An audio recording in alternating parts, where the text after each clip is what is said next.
Hello friends, welcome to Stories with Arna.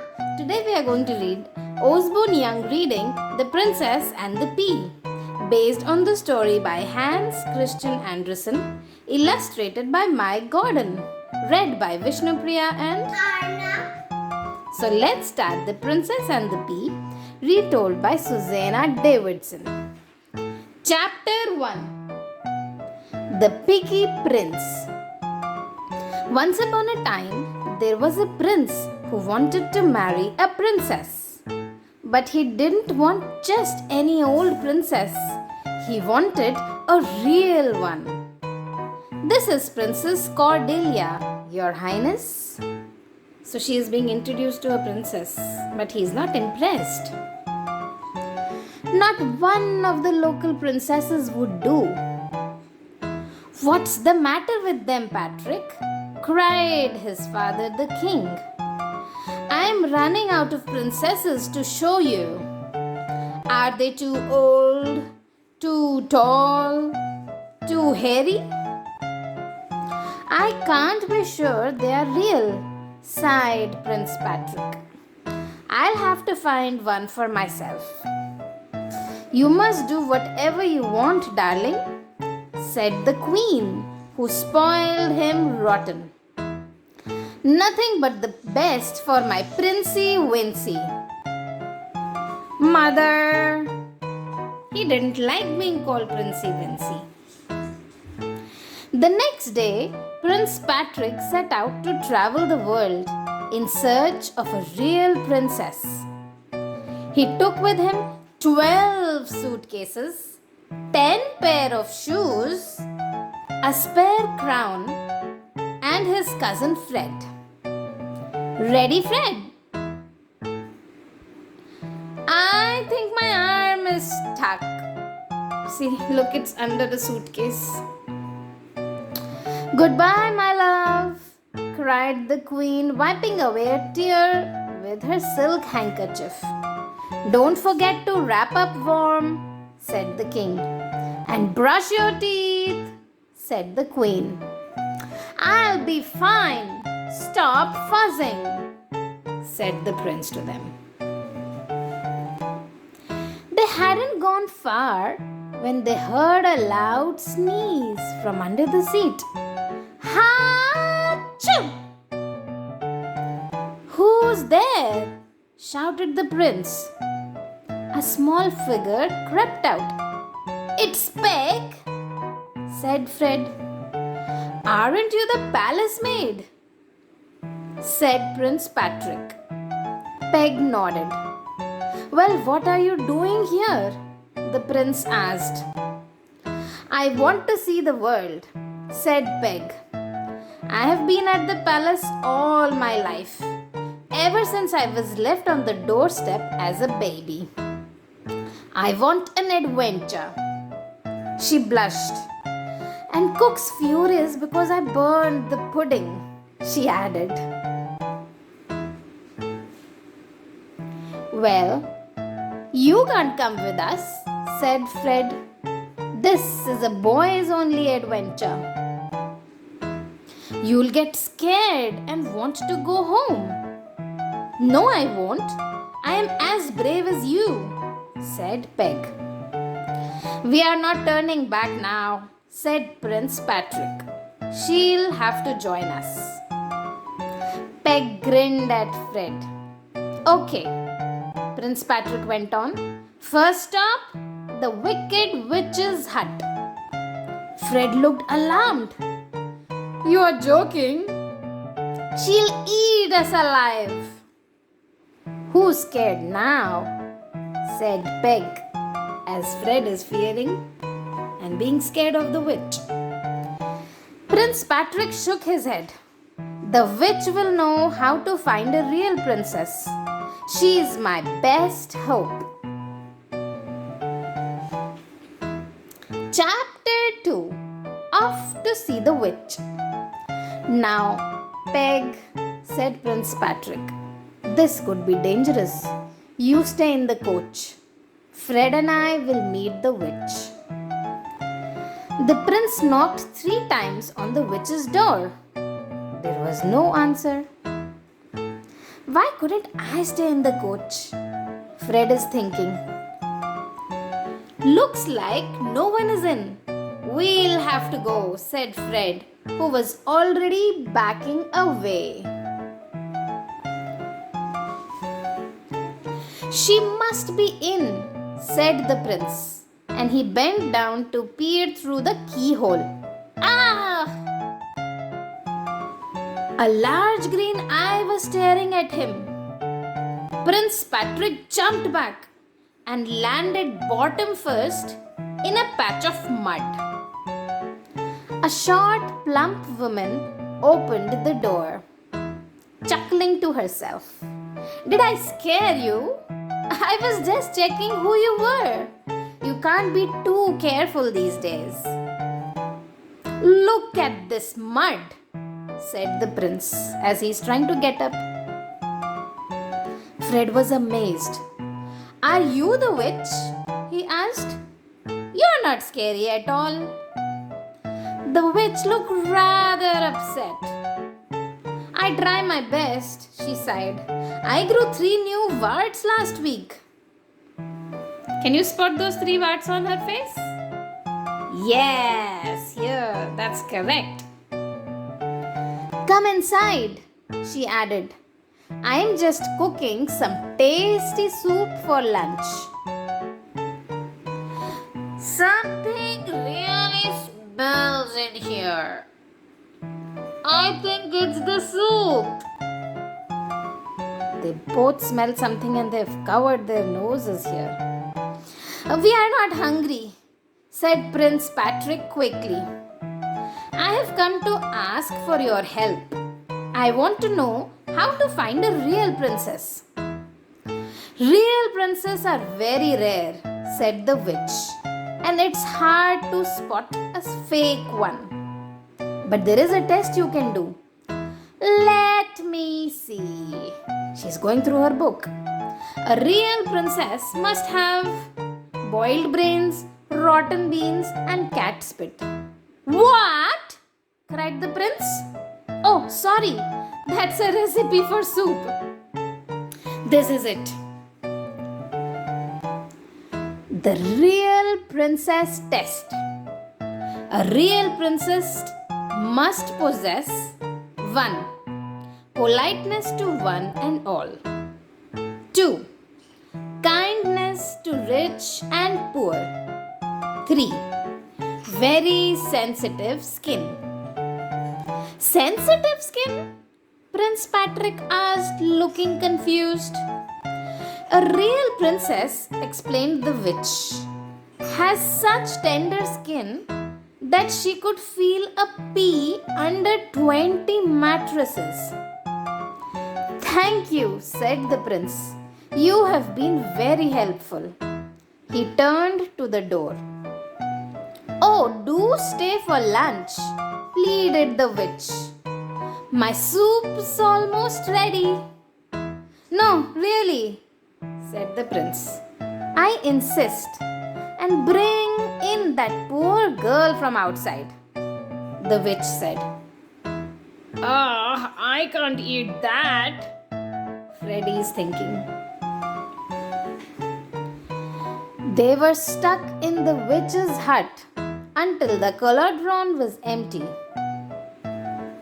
I feel sick, groaned Peg on the way back to the coach. Well, you shouldn't have had 3 bowls then, said Fred. I poured mine into a plant pot, Fred is telling her. I was being polite. I didn't want to hurt the witch's feelings. That was very kind of you, Peg, said Prince Patrick, smiling at her. Where are we going now? Asked Fred. Now I have the witch's test. I can finally find a real princess, said the prince. We are off to meet Princess Prunella. Check the map, Fred. Princess map. Here is Princess Prudence, Princess Prunella, Princess Pavlova, and this is the castle for Princess Primrose. So these are the princes they want to check out. Chapter 3, Princess Prunella. Princess Prunella was very excited to see the prince. "You must come and stay in my castle," she cried. She raced over the bridge, dragging Prince Patrick with her. "Hurry, hurry!" she called to her servants. And what is she thinking? "He's perfect. We'll be married in no time. I want you to prepare the best bed chambers for the prince and Fred." "Excuse me," said Peg, struggling with all the luggage. "Where am I to sleep?" "Who are you?" asked Princess Prunella. "I am a maid." "Maids belong in the attic," replied the princess haughtily. "There might be a few mice there, but I am sure you'll cope." Peg went to her room. It was cold and damp. She could hear mice scuttling about, squeaking. "The prince can't marry her," she is thinking. Meanwhile, Fred and the prince were in the grand dining room with Princess Prunella.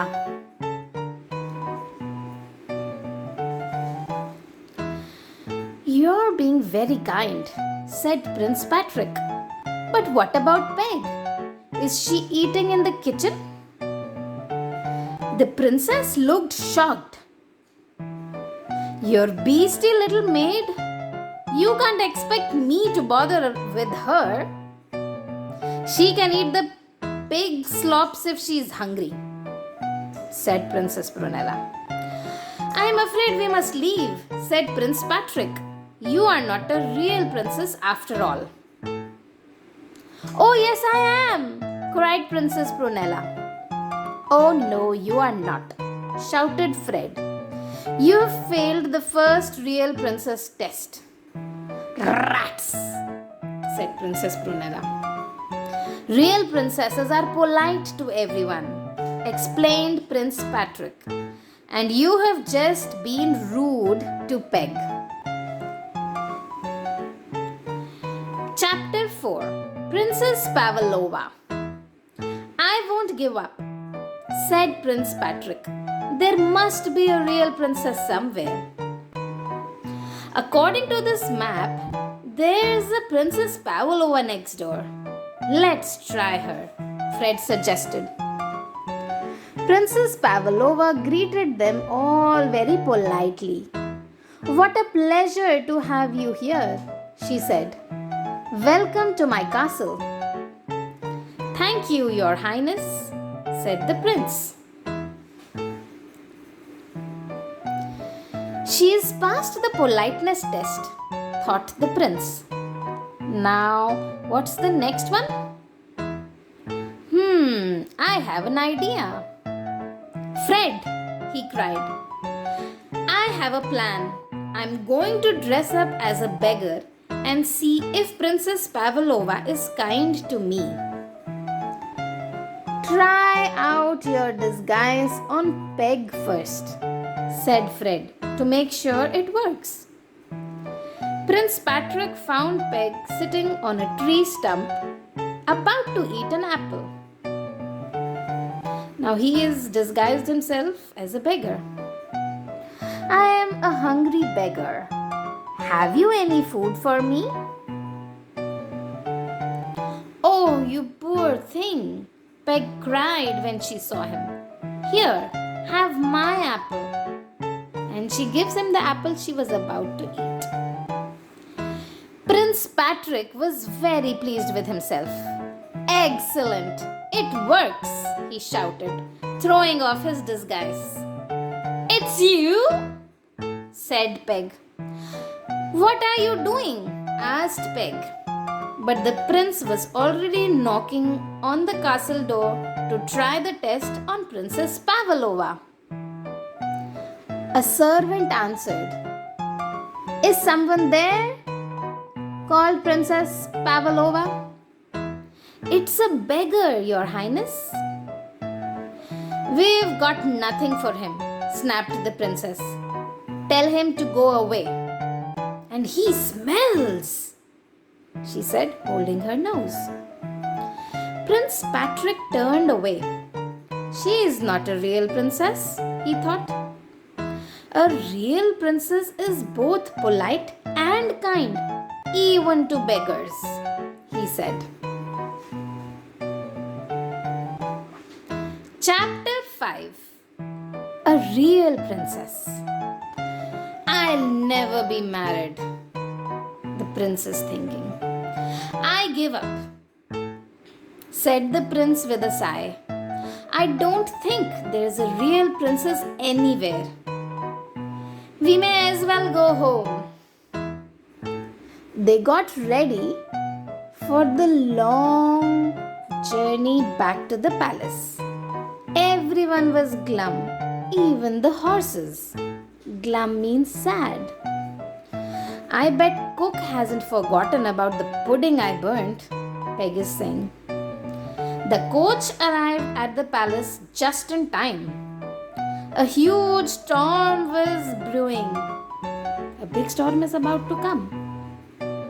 Oh, that's a huge pile of dishes here.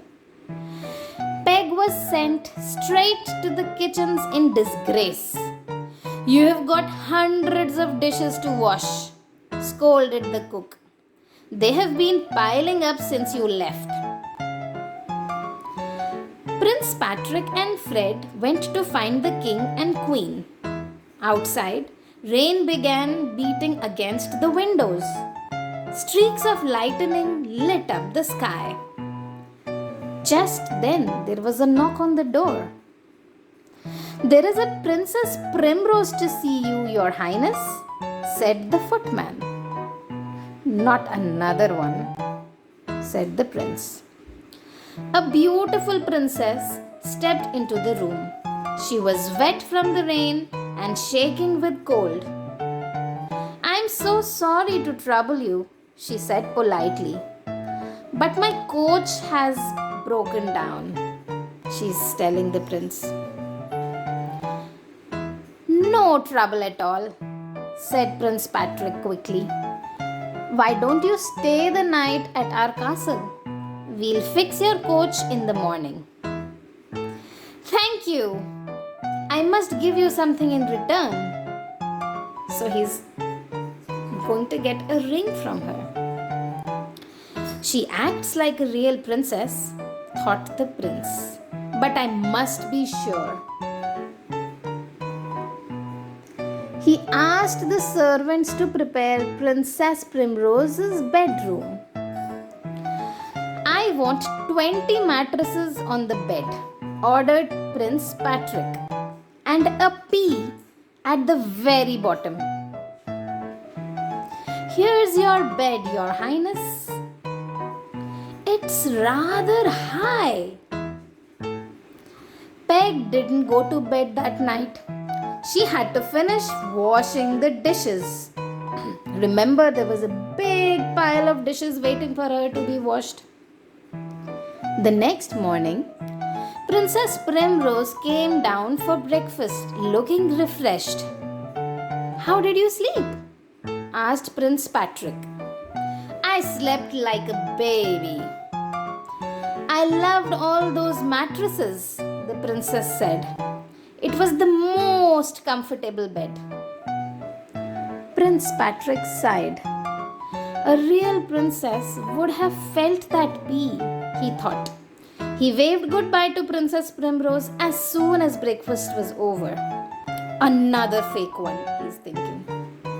She's not good enough for my Patrick, the queen is thinking here, as they are all finishing their breakfast. It was Peg's job to clean the princess's bedroom. Slowly, she climbed up the ladder, yawning with each step.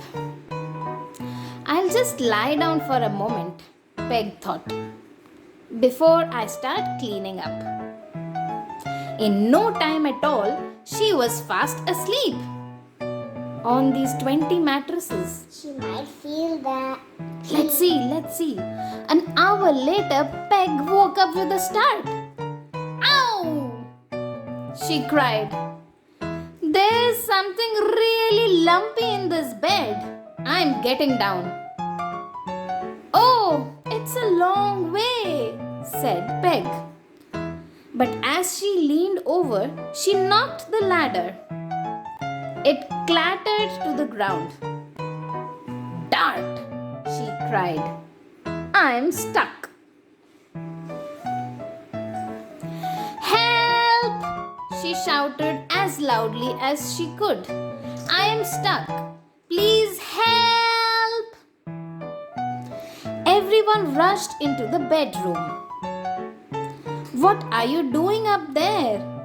Prince Patrick called. I was supposed to be cleaning, said Peg, but I was so tired I fell asleep. But there is something horribly hard in this bed, she added. I'm covered in bruises. This can only mean one thing, Prince Patrick is thinking happily. I can't believe it, cried the prince. You were polite to the witch, kind to a beggar, and now you have felt a pea under 20 mattresses. You must be a real princess, he is saying happily. He raised up the ladder. Peg, will you marry me? Peg gasped. You want to marry me? A palace maid? Yes, please, she said. A maid? The queen is thinking. But a princess at heart, the king said to her. 3 cheers for Princess Peg, shouted Fred, and everyone cheered. So Prince Patrick finally married his real princess.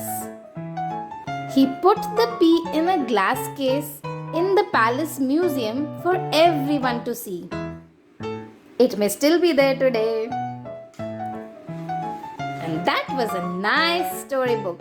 I hope you enjoyed reading with us. Bye bye friends. Don't forget to subscribe. See you next time.